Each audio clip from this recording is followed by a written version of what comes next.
Do you ever wonder if you're saved, or what saved even means, or what God is like, or what Jesus did? Some people are embarrassed to ask these really basic questions, but please don't be. They're the most important questions you could ever ask. And that's why I want to give you a brand new copy of this little book I wrote called The Basics. You can get your paper copy, or your digital copy, or your audio copy, or your video version just by going to timeofgrace.org/thebasics. My wife and I were on a date recently, and we ran into someone I hadn't seen in about 15 years. He was in one of my classes that I taught 15 years ago. And so we were catching up, and I was asking him what was going on and what was happening in his life. He had gotten married about a year and a half earlier, and he said that they were expecting their first child. And I asked him, well, how are you feeling about that? And he said, I'm actually really scared. He said, because I didn't have a dad growing up. He wasn't around. And so I don't know what it's supposed to look like. I don't know what I'm supposed to do. He said, I'm really scared. And I looked at him and I said, yeah, you should be. There's like no hope, man. No, I didn't say that. No, I didn't say that at all. I said that actually that gives you a lot in common with a lot of people. It gives you a lot in common. It gives him a lot in common with anyone who's ever felt scared about a new stage of life that's coming. Or anyone who's felt that they are too weak or too inexperienced or too broken or too sinful to accomplish anything good or to tackle the challenges that are in front of them. I told him that gives him a lot in common with anyone who has ever walked into one of the multiple storms of life and wondered how they're going to be able to stay standing on their feet through what's coming at them.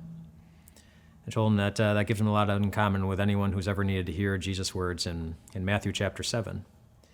In Matthew chapter 7, Jesus addresses the reality of all of us having storms in our lives.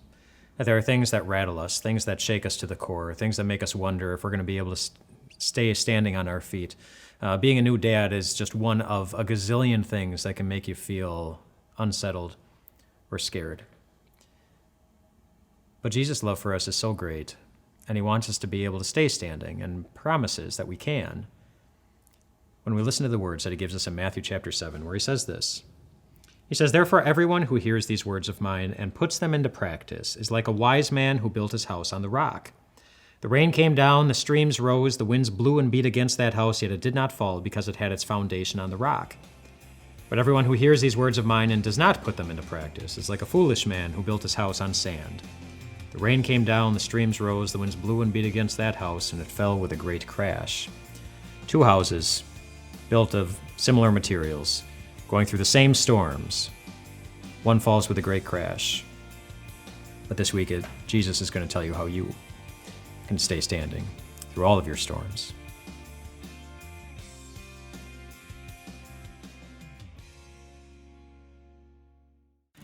We're looking at Matthew chapter 7 this week, the section where Jesus compares two different houses, one that stays standing and one that falls with a great crash. And I think the point is pretty self-explanatory, but just to give us an illustration, maybe a more modern-day illustration of what Jesus is looking at, I want you to think of two well-known American cities, New York City and New Orleans. And on the outside, they look very similar. They're both built right on the water. Both have massive, massive buildings. But underneath the surface, they are incredibly different. You might know that New York City, underneath the ground, New York City was built on rock. It's all rock. That they decided they wanted to build those tall skyscrapers on a foundation of rock. New Orleans, on the other hand, is not built on a foundation of rock. The city sits on a foundation of swamp. That is just swamp underneath the city, and it sits below sea level. So the city is down here, and it goes up a little bit. The ground goes up a little bit here, and then here's where you have the levees, the walls that are there to protect the city from when the water comes rising up too high. And so when those levees broke back during Hurricane Katrina, it really wasn't surprising that there was so much damage and so much destruction in New Orleans because they were sitting on a foundation of swamp. And we saw what happens when the storms come in and you're not sitting on a good foundation. Now, both cities look exactly the same as long as what's the case? As long as nothing bad ever happens. as long as there's no storms, as long as the waters never rise, as long as there are no high winds, as long as there are no hurricanes, then everything is completely safe and they look exactly the same. But when the storm comes, the storm is what reveals the weakness or the strength of our foundations. And Jesus knows that the same is true in our lives, is that when the storms come, when the challenges and the struggles, the different things that we don't quite know how to deal with, those are the things that really reveal the strength or the weakness of our foundation. And he tells us how to deal with that when he says two things. He says, everyone who hears these words of mine and puts them into practice. So two different things. And today I want to focus on that first one, the one of hearing these words of mine. And that phrase makes me think of a pretty well-known politician who I recently heard has a favorite Bible verse. And I'm going to read the Bible verse, what they say is their favorite Bible verse, and I want you to think about which book of the Bible this is in. Are you ready? So the favorite Bible verse is this: to minister to the needs of God's creation is an act of worship. To ignore those needs is to dishonor the God who made us. And of course, that very famous Bible verse is in the book of... Yeah, you're right. It's not. If you have trouble thinking about which book it's in, it's okay, because it's not actually in the Bible. And yet this politician cites this as their favorite Bible verse over and over again and again. I'm going to read 6 different phrases, and I want you to tell me which one is in the Bible. Ready? Which one of these you can find in the Bible. So phrase number 1, God just wants me to be happy. Phrase number 2, everyone is God's child. Phrase number 3, God helps those who help themselves. Phrase number 4, money is the root of all evil. Phrase number 5, when a Christian dies, heaven gets another angel. And phrase number 6, God won't give you more than you can handle. Which one of those is in the Bible? If you picked none of them, you are correct. None of those are in the Bible. And yet you hear those phrases very often in life, even by well-intentioned Christians who think that they are quoting the Bible. But they're not really. It's slightly different. You might hear slight variations of those, but none of those are true statements that you will find in the Bible. And you might not think that's a big deal until you remember that it was back in the Garden of Eden. What destroyed the world and what corrupted Adam and Eve for the length of their time on earth was when Satan came up to Eve and said, "Did God really say?" And that was enough. Just to be slightly off, just a little bit, on what God had told her. It was enough to ruin all of creation.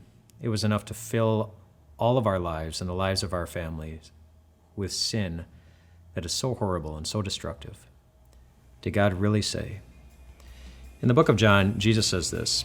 Jesus said, "If you hold to my teaching, you are really my disciples. Then you will know the truth." And I bet you know the next phrase. "And the truth will set you free."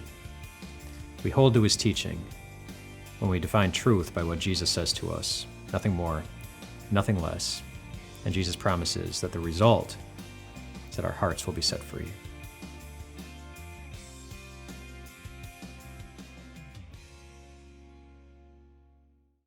This week we're looking at Jesus' words in Matthew chapter 7, where he tells us how to establish our lives on a firm foundation, tells us kind of the secrets to withstanding any storm that life might throw in our direction. He said there are really 2 parts of it. Part number 1 we talked about yesterday, which is hearing his word and make sure that the word we're hearing is his word. The second part of it was putting that word into practice. A number of years ago, I was really struggling with a major life decision that was going to have a monumental impact on my career, my family, pretty much the majority of people that I know and love, really struggling with it in a major way, to the point that my friends knew that I was struggling with it, and they would call in and check on me every once in a while to see how I was doing. And I remember one day where a good friend of mine, he called up and he said, "How you feeling?" And I don't remember exactly what I said, but I think I used words like worried, anxious, and afraid. And then he said, "I understand why you might feel that way." And then he paused, and then he said this, "And which passage in the Bible right now are you thinking of right now where God gives you the right to feel that way?" And of course, there are none. There are no passages in the Bible where God says, "Wow, you should be really worried about your life." Or, "Whoa, this is way too big for me to handle, you should be really afraid." or passages where he says, you should be really anxious about everything. There aren't. There are, however, plenty of promises in the Bible that say the opposite, that say that you don't need to worry about your life. You don't need to be anxious about anything. You don't need to be afraid. God says that in the Bible literally hundreds of times. My friend was reminding me of how it is that we allow God to guide us through life. If we allow God to guide us through life when we use His Word to dictate what we say, what we believe, and even what we feel. So in other words, the next time, before you open your mouth and say anything, before you allow your emotions to get carried away in whatever direction they want you to take, really a good practice to get into is to ask yourself, does God give me the right? Does God give me the right? And if you can find a passage in the Bible where God clearly gives you the right to do or to say or to feel a certain way, then go ahead and do and say or feel it. But if you can't find a passage in the Bible where God gives you the right to do that, or if you can find a passage in the Bible where God gives you the right to do or say or feel something, and you go ahead and do or say or feel the exact opposite, then just know that God is no longer guiding you through life. Then your life is being guided by something different. And God knows how many different things are out there in the world right now trying to guide you in ways through life that are just going to make you crash in the end. And He doesn't want that. Which is why in the book of Psalms, He gives us one very simple instruction. Psalm 119, verse 105, He says this, where it says, your word is a lamp to my feet and a light on my path. God's word gives us the way to go moving forward. And following His word, in the end, you will never crash.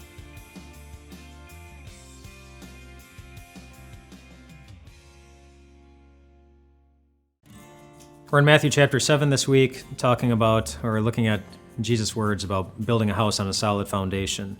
Last 2 days, we've talked about the importance of hearing His word and also the importance of putting that word into practice as it guides us through life. And yesterday at the end, I don't know if you remember, but I said, you do those things, hear His word, and put it into practice, and in the end, you won't crash. But that doesn't mean that our journey through life is easy.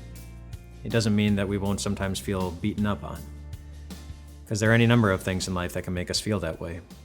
I want to share with you one example of somebody who recently felt that way. It was a while back that on the social media rounds, there was a picture that was, at least locally where I live, it was a picture that was shared of hospital front doors, the front doors of a hospital. And the picture was shared by a dad named Dan. And along with the picture of the hospital front doors, he also wrote a message. And I'm going to read some of that message to you. It goes like this. He says, I have loved these doors and hated these doors. I loved these doors when my wife and I walked through them for the first time to meet our son. I hated these doors when I walked through them for his 20 surgeries. I loved them when we walked back out after the surgeries. I hated them for the 180-plus mile trip for a single 10-minute checkup. The other day, walking through them again with my son, I have lost count how many times over the past 8 years we've made this trip. I was struck with a different feeling. Guilt. I'm not sure where it came from, but I realized I need to apologize. To every child that has walked in through these doors but never walked back out again, I'm sorry. To every parent that has walked in through these doors with their child but left through these doors empty-handed, I am sorry. He went on to thank the various members of the hospital staff for being there for him and his wife and his son, but really he wrote that and posted that because he wanted to apologize for not knowing how it feels to carry some of this world's heaviest burdens alone. And truly, not everyone knows that pain. But if you do, you're not the only one. Jesus felt it too, except he wasn't standing outside some hospital doors. He was hanging on a cross of punishment and shame. And not after making a 180-mile drive, but after a whip and some fists and some nails left him bruised and bloodied and barely alive. And he didn't walk into that pain holding the hand of anyone, but instead carrying the full weight of all of our regrets and all of our guilt and all of our sins. And then he died carrying that weight. He died all alone, so that you could walk through life knowing that you will never be alone as you carry your burdens, and your pain, so that you could walk through life knowing the answer to the question, does God give me the right to feel forgiven, to feel loved, to know that I am a dearly loved child of God whose heart will one day be perfectly refreshed in the abundance of heaven. I can find so many passages in the Bible where God clearly gives you that right, and you can too. And that's what Jesus talks about in Matthew chapter 7 when he says, the rains can come down, the streams can rise, the winds can blow and beat against the house, but you're not going to fall because it has its foundation on the rock. A rock who is always there for you.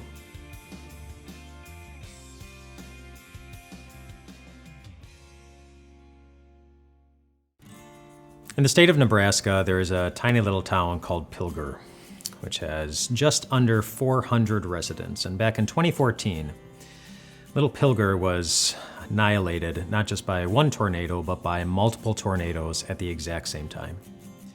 It literally wiped out the entire town. But Pilger, Nebraska has a town motto. I don't know how many towns that have not even 400 residents have their own motto, but Pilger, Nebraska has a town motto, and I think it's really significant. Their town motto is, Pilger, Nebraska, too tough to die. Too tough to die. And they really are. After those tornadoes came in, after they wiped everything off the surface, you know what those tornadoes didn't touch? They didn't touch the foundations of any of those buildings. And so little Pilger, Nebraska was able to build again, because even though what was above the surface had been shaken and destroyed and pulled apart, the foundation was still there. And so they were able to build again, and they did. Too tough to die. We know not a town like that, but we know a friend like that. Too tough to die. You know what it's like to be assaulted with the storms of life. You know what it's like to have them come in and rip our hearts apart and leave our brains swirling with a lack of confidence. Jesus knows what it's like to be ripped apart too. He's felt the storms of life. He's felt the winds. He's felt the waves. He's felt the weight. He knows that feeling. But of course, he also knows the feeling of what it's like to rise above it. He knows the feeling of an empty grave on Easter morning that showed the whole world that there really is no storm that can get the best of him, and therefore no storm that will get the best of you.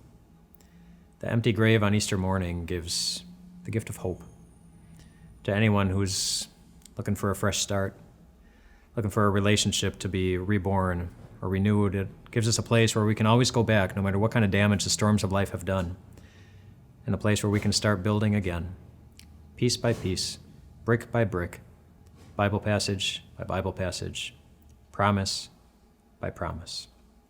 That's the gift that Jesus gives us in his life, his death, his resurrection, and in Matthew chapter 7, where again he makes this promise. Everyone who hears these words of mine and puts them into practice is like a wise man who built his house on the rock. You will not fall. Not when your foundation cannot be moved. The weakness of the house does not determine the strength of the foundation. And the strength of our foundation is strong to make us stand through any storm that can hit God's children.